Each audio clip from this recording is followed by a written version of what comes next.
ಏನಾಯ್ತು? ಇನ್ನೂ ಮಲಗಿಲ್ವಾ? ತುಂಬಾ ಓಡಾಟ ಇತ್ತು, ನಿಮಗೂ ಸುಸ್ತಾಗಿರುತ್ತೆ. ಈ ಗಲಾಟೆ ಮಧ್ಯೆ ಮೆಡಿಸಿನ್ ತಗೊಂಡ್ರೋ ಇಲ್ವೋ? ತಗೊಂಡೆ. ಅದು ನಿಜವಾಗ್ಲೂ ತುಂಬ ಥ್ಯಾಂಕ್ಸ್ ಕಣ. ಇಲ್ಲಿ ಬಂದಾಗಿಂದ ಅದು ಎಷ್ಟು ಸಲ ನಿಮಗೆ ಥ್ಯಾಂಕ್ಸ್ ಹೇಳ್ಬಿಟ್ಟಿದ್ದೀನಿ. ಯಾಕಂದ್ರೆ ಅಷ್ಟು ಸಹಾಯ ಮಾಡಿದಿರ ನೀವು ನನಗೆ. ಒಂದೊಂದ್ಸಲ ನಿಮ್ಮನ್ನು ನೋಡಿದಾಗ ಒಬ್ಬ ಮನುಷ್ಯ ಹೀಗೂ ಇರ್ಬೋದಾ ಅಂತ ಆಶ್ಚರ್ಯ ಆಗುತ್ತೆ. ಏನಾಗಿದೆ ನನಗೆ? ಅಯ್ಯೋ, ಪಾಸಿಟಿವ್ ಆಗಿ ಹೇಳಿದ್ದು, ನೀವು ತಪ್ಪು ತಿಳ್ಕೊಬಿಡಿ. ನನಗೆ ಒಂದೊಂದ್ಸಲ ನಿಮ್ಮ ಹಳೆ ಬೈಗಳೆಲ್ಲ ನೆನಪಾಗ್ಬಿಡುತ್ತೆ. ಸಿಕ್ಕಾಪಟ್ಟೆ ಭಯ ಆಗುತ್ತೆ ಗೊತ್ತಾ?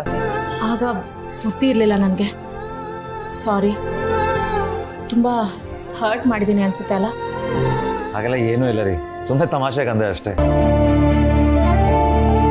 ಇವತ್ತು ನೀವು ಇಲ್ಲದೆ ಹೋಗಿದ್ದಿದ್ರೆ ನಿಧಿ ಸ್ಥಿತಿ ಏನಾಗ್ತಿತ್ತು ಅಂತ ನೆನ್ಸ್ಕೊಳಕ್ಕೆ ಭಯ ಆಗುತ್ತೆ. ಆ ಸಂಜೆ ತುಂಬಾ ಹರ್ಟ್ ಆಗೋ ಥರ ಮಾತಾಡ್ಬಿಟ್ಟ. ನನಗಿತ್ತೀಚೆಗೆ ಈ ನೋವು, ಕಷ್ಟ, ಅವಮಾನ ಎಲ್ಲ ಅಭ್ಯಾಸ ಆಗ್ಬಿಟ್ಟಿದೆ. ಆದರೆ ಇದನ್ನೆಲ್ಲ ನಿಧಿಗಾಗ್ಲಿ ಶಾಂತಿಗಾಗ್ಲಿ ಸಹಿಸ್ಕೊಳ್ಳೋ ಶಕ್ತಿ ಇಲ್ಲ. ನಮ್ಮ ಕುಟುಂಬಕ್ಕೆ ನೀವು ಯಾವಾಗಲೂ ರಕ್ಷೆಯಾಗಿ ನಿಂತಿದ್ದೀರ. ಥ್ಯಾಂಕ್ಸ್. ಇವತ್ತು ಒಂದೇ ದಿನ ಇಷ್ಟೊಂದು ಥ್ಯಾಂಕ್ಸ್ ಹೇಳ್ಬಿಟ್ರೆ ನಾಳೆಗೆ ಏನೂ ಉಳಿಯಲ್ಲ.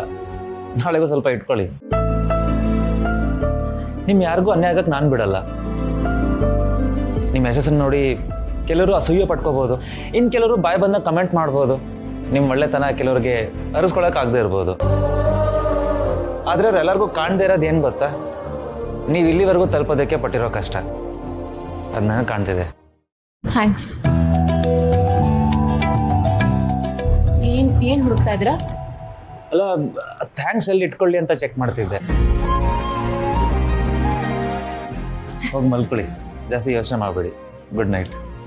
Good night.